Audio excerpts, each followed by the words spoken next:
The CCP must know that every act of coercion will result in a countermeasure from the United States and its allies, and that the PRC must abide by the same international rules and norms that everyone else in the international community is bound by. We must also recognize the immense economic pressure that the PRC puts on our allies, partners, and friends around the world. The CCP uses debt trap diplomacy through the Belt and Road Initiative to achieve its political goals abroad, so much so that it is willing to crash economies and generate instability as it did in Sri Lanka. This pressure is especially overt in the Indo-Pacific Islands, where PRC diplomats host politicians for dinner, and those politicians leave with envelopes full of cash and promises of major infrastructure projects. It's unfair. It's an unfair fight, and we need to show up.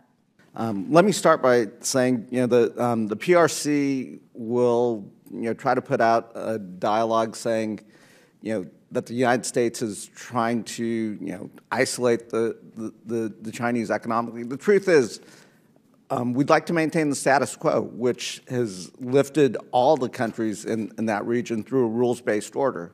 But we have to respond to Chinese aggression and Chinese economic coercion.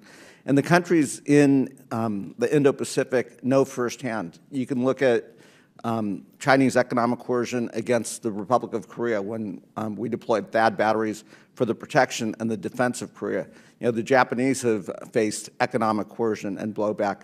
The Australians have faced economic coercion and blowback. You see Chinese aggression in the South China Sea.